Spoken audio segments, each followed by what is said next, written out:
Hello friends, I am doctor Deepak Garg, consultant orthopaedic surgeon. And आज हम देखेंगे कि किसी का नी रिप्लेसमेंट हुआ है। नी रिप्लेसमेंट के बाद पेशेंट को पेन हो रहा है, तो हम उसको कैसे इवेलुएट करेंगे।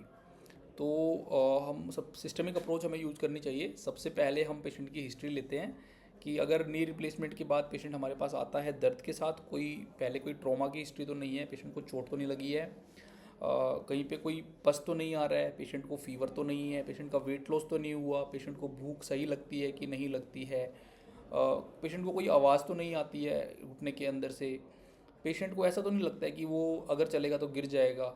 तो इस तरीके से हम पेशेंट से सारी हिस्ट्री लेते हैं। उसके बाद हम पेशेंट को एग्ज़ामिन करते हैं फिजिकली।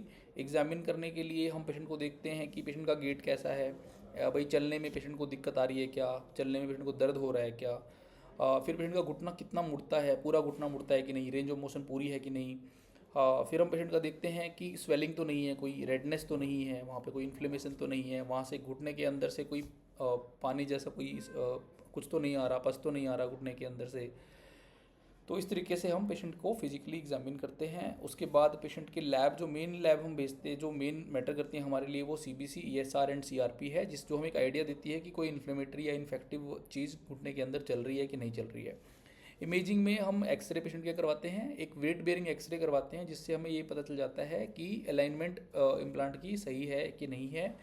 दूसरा, एमआरआई मैं पर्सनली एमआरआई अवॉइड करता हूँ, क्योंकि एमआरआई में इतना आर्टिफैक्ट होता है कि हमें पता नहीं चलता। मैं अल्ट्रासाउंड प्रेफर करता हूँ। अल्ट्रासाउंड हमें ज़्यादा इन्फॉर्मेशन देता है एज़ कम्पेयर टू एमआरआई, क्योंकि एमआरआई में आर्टिफैक्ट की वजह से हमें इतनी ज़्यादा इन्फॉर्मेशन नहीं मिल पाती है, इम्प्लांट अंदर डला होने की वजह से। तो दूसरा, कई बार हम सीटी करवाते हैं। सीटी स्कैन से हमें ये पता चल जाता है कि बोन डिफेक्ट है कि नहीं है, कहीं पे कोई माइनर फ्रैक्चर्स है कि नहीं है। इम्प्लांट लूजनिंग का हमें बेटर पता चल जाता है सीटी स्कैन से as compare to X-ray and MRI. तो सीटी एक ऐसी इन्वेस्टिगेशन है जो हमें बहुत हेल्प करती है। दूसरा इसके अंदर है बोन स्कैन। सारे पेशेंट्स के अंदर 3 फेज़ बोन स्कैन करवाना ही चाहिए। ये बहुत सेंसिटिव होता है, ये पता करने के लिए कि कोई इन्फ्लेमेशन या कोई इन्फेक्शन तो नहीं है। अगर बोन स्कैन नॉर्मल है, इसका मतलब ये है कि नी जॉइंट के अंदर कोई इन्फ्लेमेशन या इन्फेक्शन नहीं है। तो एक बहुत बड़ी इन्फॉर्मेशन हमें बोन स्कैन से मिल जाती है। तो इसके बाद है synovial fluid analysis. Ultrasounds guided, ये देख के कि कहाँ पे पानी है, और वहाँ से हम नीडल डाल के वहाँ से पानी निकाल लेते हैं घुटने के अंदर से, और उसको जांच के लिए भेज देते हैं, जिसमें हम सारे टेस्ट करवाते हैं, जैसे कि साइनोवियल फ्लूइड एनालिसिस, जिसमें सेल काउंट देखते हैं और न्यूट्रोफिल परसेंटेज देखते हैं। इसके अलावा कल्चर सेंसिटिविटी भेजते हैं for aerobics and for tuberculosis, AFB culture. Gram stain भेजते हैं for aerobic bacteria and AFB stain भेजते हैं।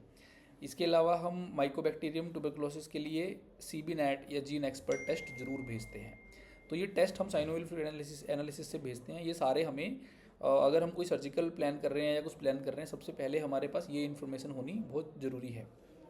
इसके बाद हमें ये एक बार जब हमें ये पता चल जाता है आर्टिकुलर है या नॉन आर्टिकुलर है, तो आर्टिकुलर में क्या क्या कॉजेज़ होते हैं, किस किस कारण से ये नी के अंदर पेन हो सकता है, वो मेन जो कारण है वो है कि जो हमने घुटना डाला हुआ है वो लूज हो जाए, उसके अंदर कोई इन्फेक्शन हो जाए, या फिर वो कोई इंस्टेबिलिटी है, कोई लिगामेंट की वजह से, सॉफ्ट टिश्यू की वजह से, या फिर इम्प्लांट की अलाइनमेंट की वजह से, तो उसकी वजह से भी हमें पेन हो सकता है।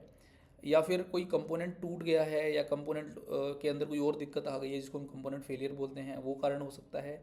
कई बार जो हमारा नी कैप होती है, पैटला होता है, कई बार उसको जो ट्रैक करता है वो प्रॉपर तरीके से ट्रैक नहीं करता, इसकी वजह से भी हो सकता है।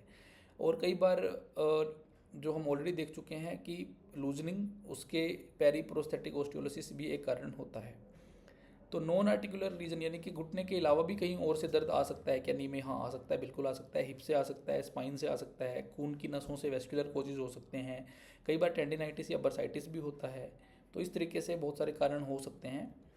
तो क्लिनिकल इवेल्युएशन में हम ये भी देखते हैं कि पेन नी रिप्लेसमेंट के कितने दिनों के बाद हुआ है। अगर नी रिप्लेसमेंट के कुछ ही टाइम के बाद हो गया है, यानी कि 5-6 महीने के बाद, 1 साल के अंदर पेशेंट को पेन हो रहा है, तो इसको अर्ली बोलते हैं। इसका मेन कारण दो ही होते हैं, number 1 is infection, number 2 is instability. और अगर लेट ऑनसेट पेन है तो हम और कारणों के बारे में भी सोचते हैं, जो हम ऑलरेडी डिस्कस कर चुके हैं। तो इस तरीके से जब कोई नी रिप्लेसमेंट के बाद पेशेंट हमारे पास आता है तो हम उसका इवेल्युएशन करते हैं. So thank you for watching this video. Please like, share and subscribe to our channels for watching more videos. Thank you.